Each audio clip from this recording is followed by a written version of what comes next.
अस्सलाम वालेकुम। Scholarship in China part 2 में आज रिकॉर्ड कर रहा हूं और इसमें मैं बताऊंगा कि आपने यूनिवर्सिटी में पोर्टल कैसे बनाना है और उस पोर्टल को रजिस्टर करने के बाद आपने डायरेक्ट यूनिवर्सिटी में अप्लाई कैसे करना है। यह स्पेसिफिकली वीडियो उन स्टूडेंट्स के लिए हैं जो कॉम्पिटेंट हैं। बहुत सारे स्टूडेंट्स एक्सेप्टेंस लेटर के पीछे लग के बहुत सारा टाइम वेस्ट करते हैं। तो ये जो पोर्टल है ये ऐसी जगह है जहां पर डायरेक्टली यूनिवर्सिटी आपके डॉक्यूमेंट्स एक्सेस करती है, उसके बाद सुपरवाइज़र तक पहुंचा देती है। आपको पोर्टल पर ही उसका रिप्लाई भी आ जाता है। आज एक स्पेसिफिक यूनिवर्सिटी में मैं आपको सिखाऊंगा कि ये पोर्टल बना के अप्लाई कैसे करना है और उसके बाद यहाँ पर आपको रिप्लाई कैसे आएगा। और नेक्स्ट व्लॉग्स में मैं डिफरेंट ऐसी यूनिवर्सिटीज़ का भी आपको बताऊँगा, कुछ यूनिवर्सिटीज़ के लिंक्स भी शेयर करूँगा।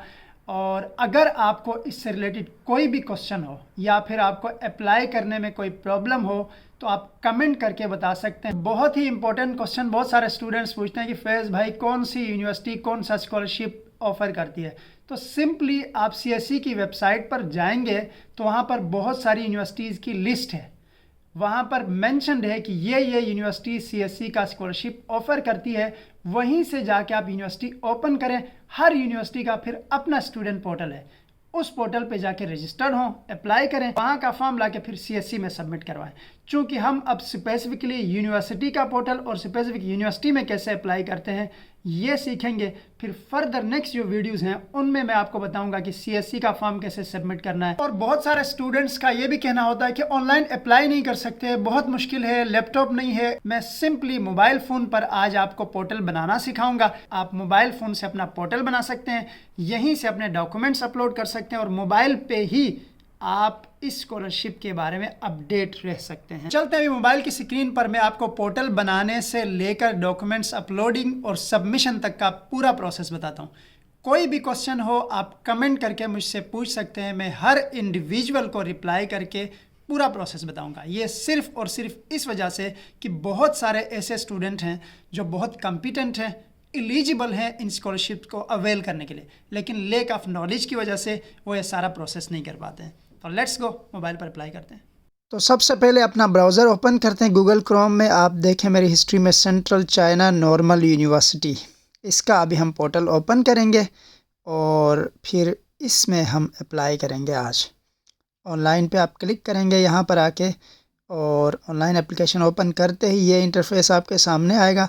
यहाँ पर दो ऑप्शन है, लॉगिन और क्रिएट न्यू अकाउंट। हम क्रिएट न्यू अकाउंट करेंगे।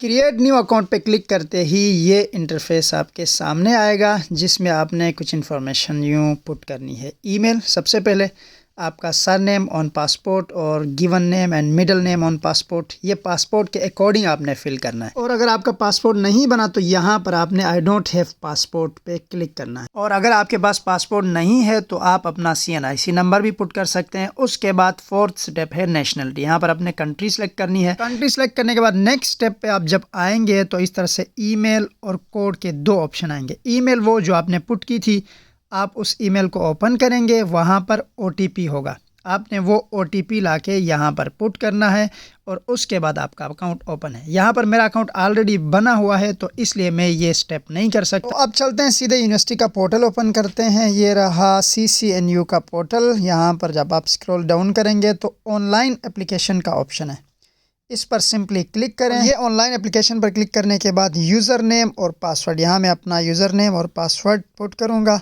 और उसके बाद मेरा पोर्टल यहाँ पर ओपन हो जाएगा। पोर्टल ओपन करने के बाद सबसे पहला काम आपने करना है स्टार्ट एप्लीकेशन। ये सबसे पहला ऑप्शन है, स्टार्ट एप्लीकेशन करेंगे तो इस तरह का इंटरफेस आपके सामने आएगा। यहाँ पर एक नोटिस है, ये आपने पढ़ना है। And it says enrolment for 2024 spring intake is closed, application for 2024 fall intake is open. तो ये आपने नोटिस पढ़ने के बाद एग्री करना है। एग्री करने के बाद नीचे 3 ऑप्शंस हैं, एक्सचेंज स्टूडेंट्स और सेल्फ सपोर्ट स्टूडेंट्स और नीचे है international Chinese language teacher scholarship. तो हमने स्कॉलरशिप वाला सेलेक्ट करना है। ये स्कॉलरशिप वाला आपको समझाने के लिए मैं सेलेक्ट करता हूँ। और उसके बाद नेक्स्ट, ये भी international Chinese language teacher scholarship है। तो स्कॉलरशिप कोई भी हो, स्टेप्स अप्लाई करने के सारे वहीं होते हैं।